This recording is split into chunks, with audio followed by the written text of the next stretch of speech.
ओम वासुदेवाय नमः। आप सभी का मेरे YouTube चैनल पर स्वागत है। आज मैं आप सभी को कार्तिक मास में सुनी जाने वाली कथा को सुनाऊंगी। मैं प्रत्येक दिन आप लोगों को कार्तिक मास में सुनने वाली कथा को सुनाती हूँ। हमें कार्तिक मास में भगवान विष्णु की, लक्ष्मी माँ की और सभी देवताओं की कोई ना कोई कथा सुननी चाहिए, जिसे हमें पुण्य की प्राप्ति होती है। क्योंकि ऐसा माना जाता है कि कार्तिक माह में भूलोक पे सभी देवी देवता विचरण करते हैं और इसी माह में भगवान विष्णु भी, जो 4 महीने के लिए सोए रहते हैं, वो भी जागते हैं और शुभ काम सब शुरू होते हैं। तो इसलिए हमें इस माह में भगवान की पूजा पाठ ध्यान सब करनी चाहिए। तो आइए आज मैं एक कथा सुनाती हूँ, जाट और भाट की। एक समय की बात है कि 2 दोस्त थे, जाट और भाट। जाट जो था वो बड़ा ही ज्ञानी धर्मात्मा, पूजा पाठ पर विश्वास करने वाला था, और भाट जो था उतना ऐसा नहीं करता था।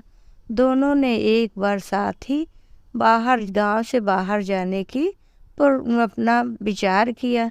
जाट बोला कि मैं तो अपने बहन के यहाँ मिलने जाऊंगा, तो भाट बोला मैं भी अपने ससुराल जाऊंगा मिलने।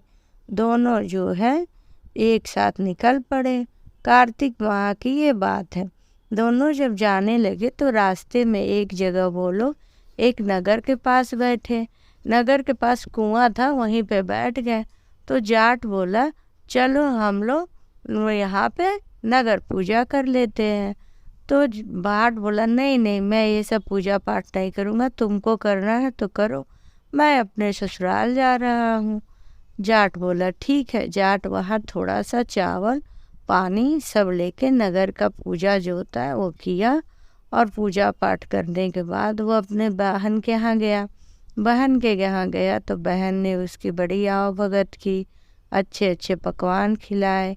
दोनों भाई बहन बहुत हंसी खुशी बातचीत किए। इधर जो भाट है जब अपने ससुराल पहुंचा तो वहाँ आग लगी हुई थी, सब आग बुझा रहे थे। अब ये जब पहुंचा तो ये भी आग बुझाने लगा, जिस चक्कर में इसके हाथ भी जल गए, मुंह भी काले पड़ गए। थोड़ी देर बाद एक पड़ोसन ने देखा कि अरे ये तो इसके घर का दामाद है। तो वो जाके बोली अरे बहन, तेरा दामाद आया है, कुछ तो खाने पीने को दे दे। तो बाट की सास ने कहा अरे मैं क्या दूँ, पूरा घर जल गया है, मेरे पास कुछ नहीं है कि मैं उसका स्वागत कर पाऊँ।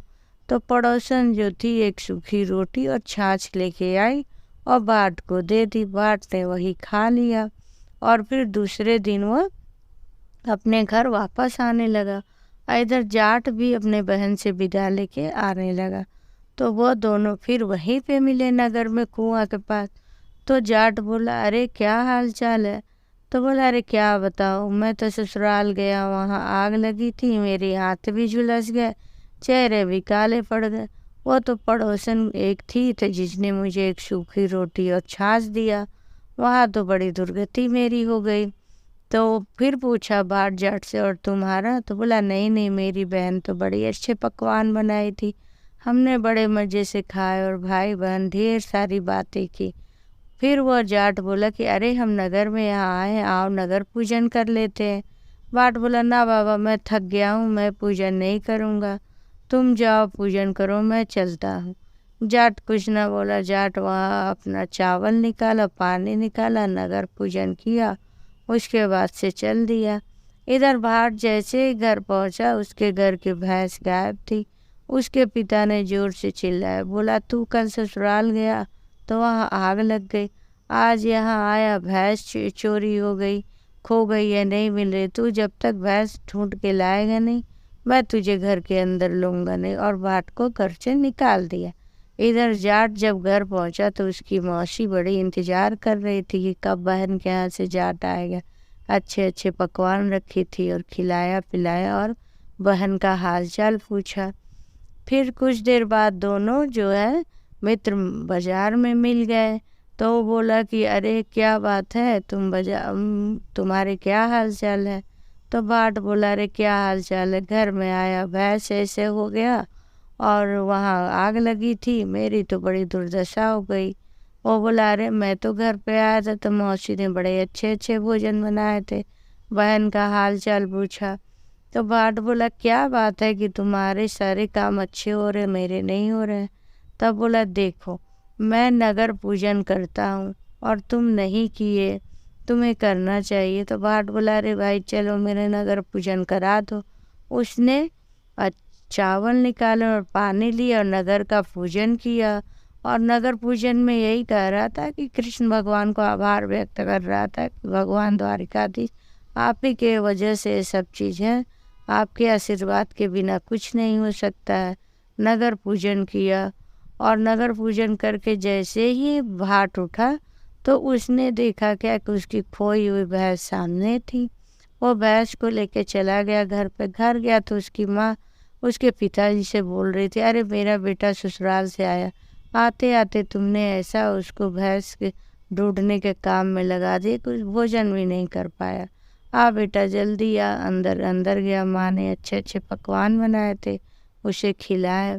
तो भाट ने ये बात सभी को बताई कि नगर पूजन करने से मेरा ये लाभ हुआ। उसके बाद नगर में चारों तरफ बात फैला दी गई कि कार्तिक मास में सब लोग जो भी अपने ससुराल जाते हैं या गांव को छोड़ के जाएंगे वो नगर पूजन करेंगे।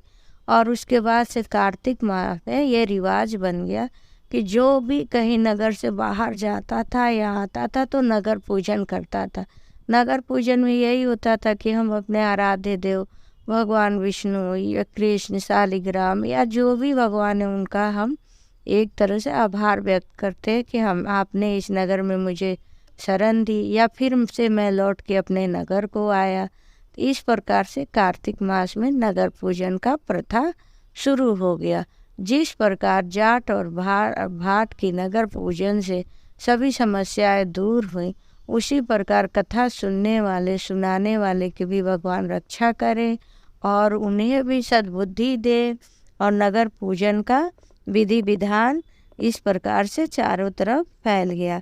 तो जो भी कथा सुने उसे भगवान आशीर्वाद दे। ओम वासुदेवाय नमः।